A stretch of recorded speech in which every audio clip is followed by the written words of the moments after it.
Gentlemen, series tied at 1 apiece. First time in NBA Finals history that games 1 and 2 went to overtime. History shows that the winner of Game 3 goes on to win the series 84% of the time, but this series is anything but historical in terms of facts. So let's talk about who you believe will win, Stephen A. Not a predictable series. Who wins tonight? I'm picking the Cleveland Cavaliers to win tonight's game. I'm just of the mindset that if I'm going to hold true to my thought process that Cleveland will win this finals in 6 games, they need to win tonight.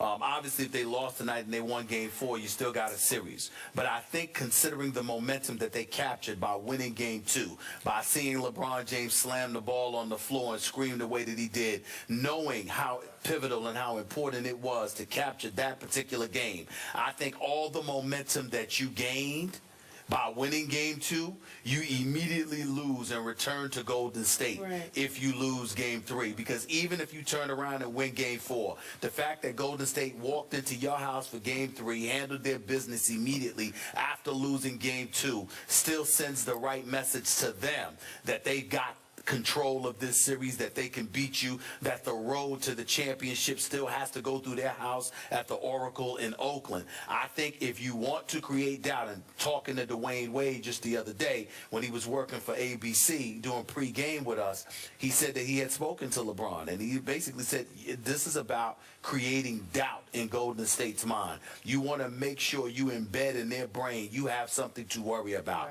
You do that by capturing Game 3 as well as Game 2, not by winning Game 2 and then turning right around in less than 48 hours and losing Game 3. I don't see that happening. I think it's pivotal that the Cleveland Cavaliers win tonight's game, and I think with LeBron literally imploring the fans of Cleveland to show up and to match the intensity, the loudness of the Oracle in Oakland, I think the fans in Cleveland are going to show up big time tonight. They know they haven't been to the finals since 2007. You got to consider the fact that even when they went to the finals in 2007, everybody and their grandmama knew they were going to lose because you weren't beating the San Antonio Spurs being so young, going up against Tim Duncan and those boys in their prime. This is the first legitimate shot at an NBA championship that these boys have had in the history of this franchise. LeBron senses it. The team senses it. The fans in Cleveland and beyond know it. And I think they will show up, and they will show up tonight, and they will win this game. You got a score? If I have to venture to guess, I don't believe this game is going overtime. I'd say Cleveland 99, Golden State 91. Okay. Well, hold it. Yeah. Wait. Yes. You just said the Cleveland Cavaliers are going to hold the Golden State Warriors to 91 points. Well, look at the points they've held them to without overtime. Regulation. Yeah, and that's what I'm saying. And I'm saying this is not going overtime. I'm saying this is not going overtime. Okay. Here I go again. I did pick Golden State to win this series in 7. I believe it's going to be a long, hard grind for the Golden State Warriors. I think they're going to fight back, gut it up tonight, and win Game 3. I also think, we got some Warriors fans here. Wow. 7 Golden State Warrior fans. Now that takes guts right there. Yeah, I know, right? Wow. I do think Cleveland will win Game 4, but I think this is going to go back tied 2-2 to a Game 5 on Sunday night back at Oracle, as they call it. Here's my point. The Golden State Warriors were the #1 defensive team in basketball this year. In the playoffs, your Cleveland Cavaliers have become the best defensive team. But you do have to honor this Golden State squad because as a collective coaching staff, I think they have a slight coaching edge over your coach or non-coach, David Blatt. Now, Tyronn Lue does a heck of a job. I was getting ready to bring him up. He's done an outstanding job and obviously by the way, worked under the tutelage of Doc Rivers for years. And LeBron James has become quite the unofficial assistant head coach here. But my point is, I think they're going to change their defensive strategy tonight, Golden State. LeBron James was allowed to control the basketball game on Sunday night. He walked the ball up the floor. He milked every clock down to just about 5 before they initiated the offense. He, in fact, walked into the offense repeatedly the other night. I don't think Golden State will allow that to happen. I think they're going to start trapping LeBron at half court right away tonight, at the peril of allowing all those three-point snipers that he has at his disposal to get their three-point shots. But it might speed up the offense if they trap LeBron and make him, as we know he'll make the correct basketball play, give it up to JR, give it up to Shumpert, give it up to Dellavedova, give it up to James Jones, whoever is open at that point on the man who comes to double LeBron. I think they're going to try to speed up the offense. Look, Dellavedova, you and I have gone back and forth. We'll talk about this later. Do I think he has Steph's number? I do not. But I think he does a nice job on him, and I think he'll continue to do a pretty good job on him tonight. I don't think he's going to shoot 5 for 23, Steph. I don't think he's going to go 2 for 15 from 3. He'll be a little better, but I think it's going to come down to late and close again. I'm not going to be surprised if this isn't another overtime game tonight, a third straight. I think Steph Curry, who is the MVP, and he's not a fraudulent MVP, he deserved it. I think he'll make the late play tonight. That's just my gut feeling. I got it 100-98 Golden State tonight. I will tell you this. I respect Matthew Dellavedova regardless of what people say. He covers Steph one-on-one. Steph's going to eat him up. I'm telling y'all that right now. Just Steph Curry we talking about here. You can love Matthew Dellavedova all you want to. Dude, you put him one-on-one with Steph Curry and watch what happened to you. It's a mistake that everybody has been sitting here talking so much junk about Steph Curry, crediting Matthew Dellavedova. You crediting LeBron James, that's one thing. Crediting Matthew Dellavedova. I'm Steph Curry, and this dude from Australia has been locking me up. Really? Okay, we'll see. So I want to point that out. The other thing I want to point out to you, Skip, in Cleveland's favor is this. When you talk about doubling LeBron James, please remember that he's 6'8". Mm-hmm. Please remember that in order to double him productively, you've got to send guys his size his way. Golden State doesn't have that many guys. No, I'm not talking about doubling. I'm talking about trapping him at half court. We just make him give up the basketball quickly.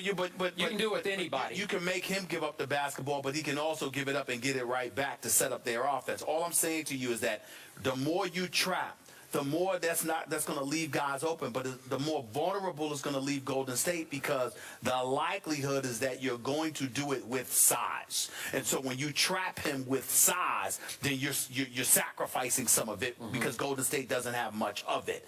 As a result of that, okay, you're either going to leave Andrew Bogut in the game and he's getting outplayed by Timothy Mozgov, let's just call it what it is, sure, or you're going to take him out of the game, which means that Cleveland's going to take Mozgov out of the game, but then you've got Tristan Thompson to deal with, who's averaging 14.5 rebounds this series. Either way you slice it, you're going to pay a price for doubling up on LeBron James. So I don't know if Steve Kerr is going to do too much of it, but in the end, what it comes down to is this: familiarity with the hometown rims. If you're an Iman Shumpert, if you're a Dellavedova, if you're a J.R. Smith, sure, those things do factor into the equation, and I think it's something to keep an eye on. Golden State has to speed up the pace to win. Wouldn't you agree? They got to get some open floor looks and some easier baskets than they're getting. I totally agree with that, but the hard part about it is that I think they would have loved to have sped up the pace on their home floor, and they weren't able to do it because we're talking about LeBron James they're going up against. So if you couldn't do it on your home court, how you going to do it when you get to Cleveland? Okay, I don't know about that. I'm going to say it one last time. LeBron James is the best point guard in basketball. And what I do love about the new look Cavs, he has to play point guard. The ball is in his hands, actually a record length of time through the first 2 finals games, and that's a good thing. The daily debate will continue at our second hour. Tim Legler had some interesting comments, so we'll talk about that. Stephen A. says 99-91 Cavs. Skip says 198 Warriors, perhaps overtime. When we come back, we're talking about LeBron James. It's only fitting. We're at the Music Box Supper Club in Cleveland. Please join us if you're nearby. First Take on the road, folks. Back in a moment. First Take is presented by Chase, celebrating small business. Learn more at missionmainstreetgrants.com. and in part by M&M's. Movies are better with M.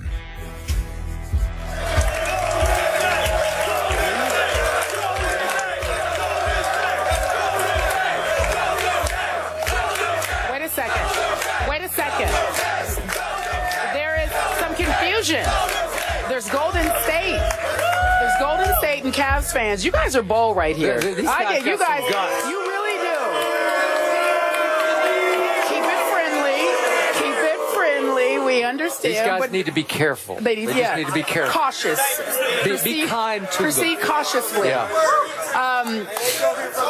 As I was saying, you know, we love when people watch the show and send us some tweets. You guys know about Little B, right? You know the curse that Little B put on Kevin Durant and James Harden, which you think is kind of funny. He also said, though, he said specifically that LeBron James, there was no curse. So he's all straight, right? Everybody's good with LeBron. He just tweeted the show. He just wanted us to know that he really liked the Iman Shumpert video, and he wanted to see what you thought about it. What do you think? I just hope Little B doesn't put a curse on Delhi. Uh-oh. Right? What if he did? Yeah. He's not cooking yet? No. No, not going to happen? Okay. All right, so let's talk about Game 3. Stephen A's like, I'm not a part of this. Who wins the game tonight, my friend? I'm picking Cleveland. I'm picking Cleveland.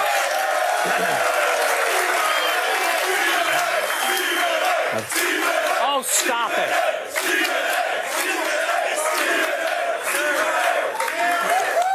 I really believe that Game 3 is pivotal in this series. I think that, you know, LeBron imploring the crowd in Cleveland to show up, to be raucous and noisy. I think that there's a need for that. He knows that his troops are going to need all the support that they can get because Golden State's going to be ready tonight. And I think that Cleveland's going to have to find a way to win. Keep in mind, Golden State is still the best team in this series. Cleveland just has the best player in the world. They will find a way to escape with tonight's game. And Iman Shumpert's got to show up offensively, too. Okay. I believe, in fact, I know that Golden State's going to win one of these two games in Cleveland, and I believe it will be tonight because I believe Steffi owes his team a game, and I think he will give his team back a game tonight. I got 100-98 visiting team Let me tell you what we owe you guys here in Cleveland. Another show. We'll be here at 3:30 this afternoon. Please join us, will you? We're going to be on ESPN. Skip Bayless and Stephen A. Smith. I'm Carrie Champion. Thank you for watching. Again, 3:30.